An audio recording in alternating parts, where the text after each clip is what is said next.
Yevropaga ketmoqchiman dedi. Nechta ish beruvchiga siz o'z rezyumengizni yubordingiz? 450 tadan oshiq.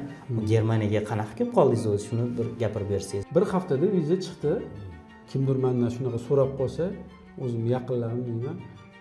Kar soqov bo'lib qolsang ham til o'rganib kelgan Germaniyaga deyman. Shu darajada muhim.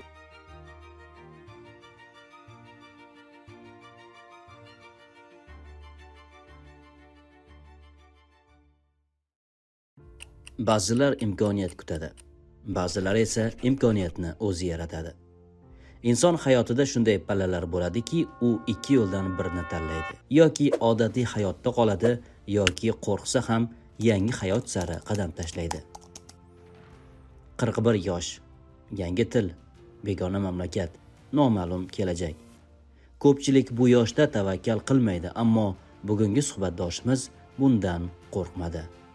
U nemis tilini o'rgandi. 450 talab ish beruvchiga xatlar yozdi. Rad javoblarini oldi, biroq to'xtamadi va nihoyat Germaniyaga Ausbildung dasturi orqali keldi. Bu omad haqidagi hikoya emas. Bu taslim bo'lmagan inson haqidagi hikoya. Otabek ismli o'zbekistonlik yigitni Germaniyaning qadimiy Kempten shahrida tasodifan uchratib qoldik. Otabek Vahobovning o'ziga xos taqdiri ko'rsatuvimizga qahramon sifatida tanlashga arzigulik hikoya bo'lib chiqdi. Assalomu alaykum hurmatli vatandoshlar. Yevropadagi yurtdoshlarimiz, vatandoshlarimiz hayot haqidagi turkum ko'rsatuvlarimizni, suhbatlarimizni, reportajlarimizni davom ettiramiz. Yonimda o'tirgan inson Otabek aka, biz tengqurimiz. Otabekga murojaat qilsam bo'ladi. Yoshlar 40 ta, o'zlari bilan gaplashib hozir oydinlik kiritdik. Bu inson bilan tasodifan masjidda, o'sha Germaniyaning qaysi shahridamiz? Kempten shahridamiz. Yodlab qolish juda ham qiyin bo'lyapti, chunki juda tez shahar aylantiryapmiz. Bu o'sha Avstriya bilan nisbatan chegaradosh hududda ekan. Shvetsariya. Germaniyaga qanaqa kelib qoldingiz o'zi? Shuni bir gapirib bersangiz. Germaniyaga kelish tarixi juda bir qiziq bo'lgan. Endi asli qancha bo'ldi kelganingizga? Shundan boshlaylik. Kelganimga 9 oy bo'ldi. 9 oy. Endi qanday keldingiz? Kelganim shu bir ukamiz bilan hujjat qilish maqsadida Angliyaga ketmoqchi edik. U ishlash yoki nima qilishmi, faqat sayohat masalasida ketmoqchi edik. Unga hujjat to'g'ri bo'lib qoldi, viza chiqdi, ya'ni menga chiqmadi. Shu bilan hujjat qilib bergan bizga yaxshi bir ukamiz bor, Akmaljon degan, unga rahmat deb qo'yaman alohida. Aka dedi, sizga dedi, Xudo xolisa bahorda Italiyaga dedi, turquomiz o'shanga olib ketaman dedi. Bu 2023 oktyabr oyida bo'layotgan gap. 2023-oktyabr. Shu bilan oradan bir oy o'tdi, telefon qilib qoldi to'satdan. Shu aka dedi, sizdan so'ramasdan dedi, Germaniya elchixonasiga dedi, termin olib qo'ydim. Menga shu bitta Maygudan hujjat olib bersangiz, hujjatlaringiz qolgani menda bor, Angliyaga qilganimiz. Shu bilan topshirib yuboramiz. Nasib qilsa o'shanga chiqadi. Bu mendan sizga sovg'a dedi. Bu faqat sayohat qilish uchun olmoqchi. Bu faqat sayohat qilish uchun, misol Germaniyaga kelish boshqa yo'q edi. Faqat bitta narsa ediki, qizim, katta qizim Ziyoda 13 yoshga to'lganda, o'sha kakras bu sentyabr oylarida edi, 23-yili adadida shu Shvetsariyaga borib o'qimoqchiman. Katta bo'lsam dedi. Shu bilan shu narsa endi balki niyat qilgan bo'lsa kerak, shu Allohning fazli bilan qisqasi shu viza topshirdik, hujjat 24-yil yanvar oyida bir haftada viza chiqdi. Shu bilan Germaniyaga biznes viza u Schengen viza. Schengen viza 1 oy uchun bergan, faqat u 1 oy ichida 10 kunga ruxsat berilgan. Bir oy ichida 30 kun yura olmaysiz. 10 kunga ruxsat berilgan. Germaniyada o'zimning sinfdoshim bor, Rustam degan. Unga aloqaga chiqdim, shunaqa kelyapman desam, juda dedi, paytidagi bo'lsa, men ham ta'tilda edim o'sha kunlar dedi. 4-fevralda keldim. 10 kun shu yerda yurdik. Shvetsariya, Chexiya, bu yog'i Germaniyada ozgina aylandik. Shu bilan Germaniya yoqib qoldi, shu menga o'zimga ham. Mana shunaqa qizim shunaqa deyotdi Shvetsariya desam, o'rtoq dedi, birinchi Germaniyaga kelgin dedi. Shu yerda bemalol keyin o'qitib bolalaringni xotirjam Shvetsariyaga xohlagan joyiga borsa bo'ladi. Bu yerda imkoniyat juda keng dedi. Ya'ni sizni bu yerda ushlab qolgan narsa farzandlaringizni kelajagi. Shunaqa, to'ppa shuni o'ylagansiz. To'ppa-to'g'ri. Qanaqadir pul topish, yashash bo'lmagan. Yo'q. Unaqa niyat bo'lmagan. Shu bilan nima qilish kerak bu yerga kelish uchun? Desam, faqat til o'rganasan o'rtoq dedi. Shu hop deb 15 fevralda qaytdim Toshkentga. 16 fevralda Blitz degan o'quv markazi bor ekan. O'sha yerdan joy topib 27 fevralda til kursini o'qishni boshladim. 2 haftaning ichida. Shu bilan yana 3 oy o'qidim, A1ni o'qib tugatib hamma narsani. Endi yaxshi ketayotganda Yevropada Yevropa chempionati bo'lib qoldi. Futbol. Yevropa chempionati bo'lib qoldi. Haligi men bilan Angliyaga hujjat qilamiz degan o'g'aynim, men dedi, mashinada dedi, Yevropaga ketmoqchiman dedi. O'shanga sen bir marta chiqqansan, sen ham viza qilsang, qo'shilsang, ikkalamiz dedi, sherik bo'lib borib kelamiz. Men bitta o'zim qiynalaman deb qo'yardi, qo'ymay viza qildirib yana ikkinchi marta keldik-da shu yerga. 1 yil ichida 2 marta shu Germaniyani vizasi. Yo'q, sayohat, Schengen viza, faqat uni boshida aytganimdek 10 kun emas-u 1 oyga berdi. Chunki men bir marta kelganim uchun imtiyoz bor-da bu narsada. O'shanga kelib, bu yerda aylanib yurganimizda Germania Life asoschisi Nodir akam bilan tanishib, bu yerda ular mehmon qilishdi, Behruz akam, hammaligi ana o'shalar bilan keyin bu yerda mana Bildungsberuf jamoasi haqida eshitdik. Kelib ko'rib, bular bilan gaplashib, O'zbekistonga qaytib, keyin hujjatlarni to'plab 2025-yilga aprel oyiga mana Ausbildung, yo'q, til kursiga keldik. Til kursi davomida ish topib, ana u ishni keyin Ausbildungga o'zgartirdik. Endi shu yerda yana bitta holat bor, boya gaplashganimiz. Nechta ish beruvchiga siz o'z rezyumengizni yubordingiz? Bu juda bu meni kechasi uxlatmagan. 450 tadan oshiq tashkilotga ish so'rab xat yuborgansiz.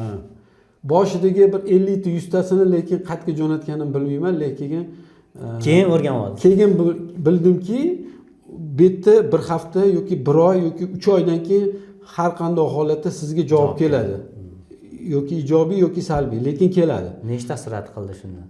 Undan ancha-muncha 300 tadan oshiq rad qilgan, 50 tadan oshiq taklif bo'ldi. O'zim asli maktabni bitirganimdan keyin 10 yil qassobchilik sohasida ishlaganman. Meni ustozim Bahodir akam, Dilshod akam o'shalar meni ancha tarbiya qilib o'rgatishgan hunarni. O'sha sohada o'zi ishlash niyat bor edi. Lekin bu yerda ozgina bizga musulmonchiligi to'g'ri kelmaydigan go'shtlar bo'lgani uchun, o'sha narsalar bilan ishlash zarur bo'lgani uchun u ishni tanlamadim. Lekin juda ko'p taklif bo'ldi bu sohada. Demak, sizda imkoniyat bo'lgan. Bo'lgan, bor edi. Faqat endi e'tiqodingiz yo'l qo'ymagan. Shuning uchun u yo'lni juda ko'p anaqa. Va qaysi yo'nalish bo'yicha bu yerga keldingiz shunda? Qaysi biridan yaxshi ijobiy javob sizni qoniqtirdi? O'zim adamni kasblari bo'lgan, nonvoychilik sohasi bo'yicha, bu yerda bekaray deydi nemis tilida. Ana o'sha sohaga kirib ishladik.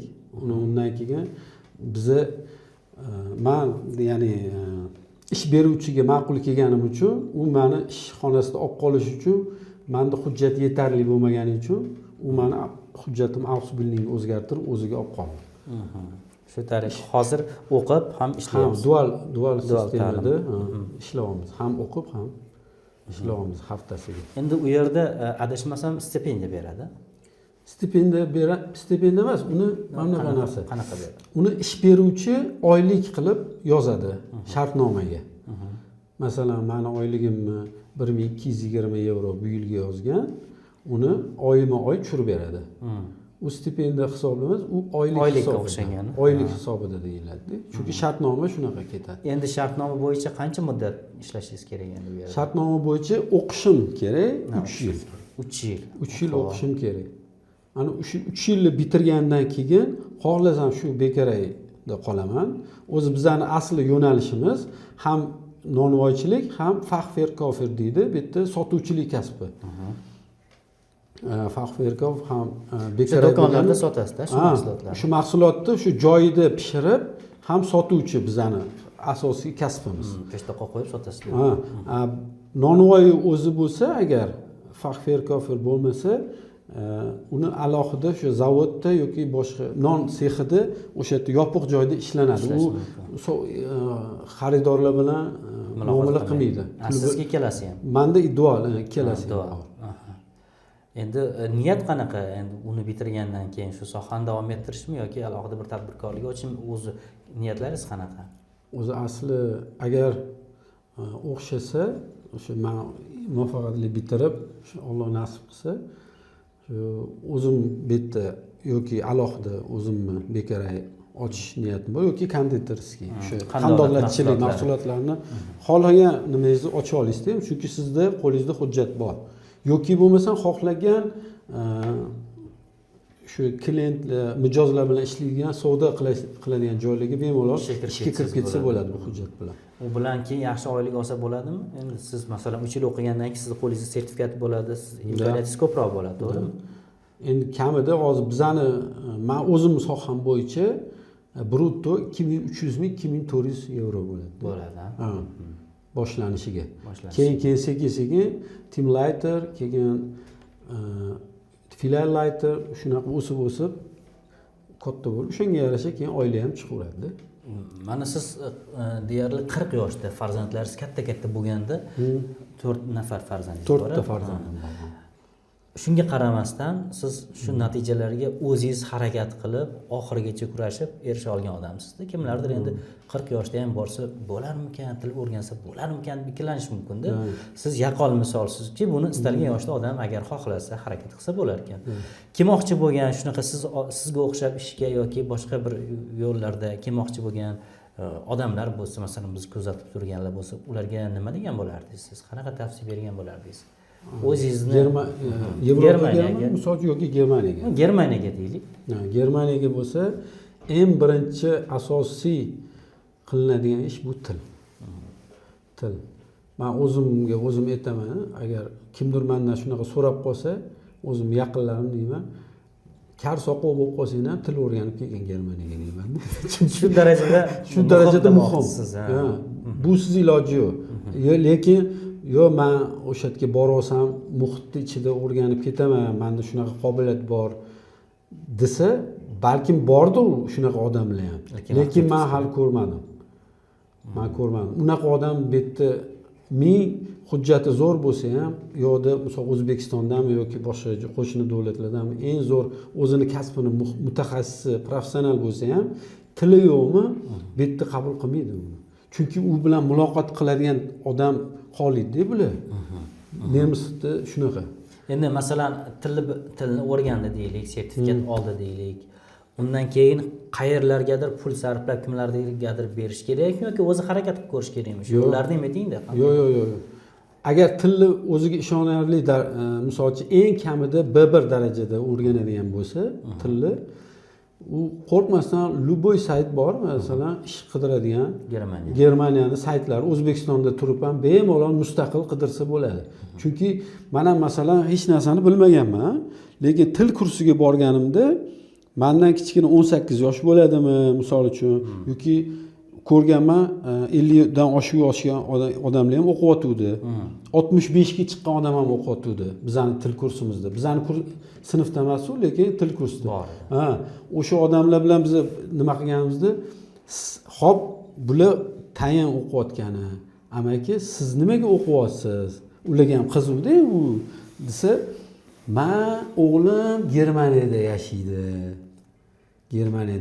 Meni mehmonga chaqiryapti. Borib nima qilaman? Men o'g'limni ketidan yuramanmi, ko'chaga chiqib?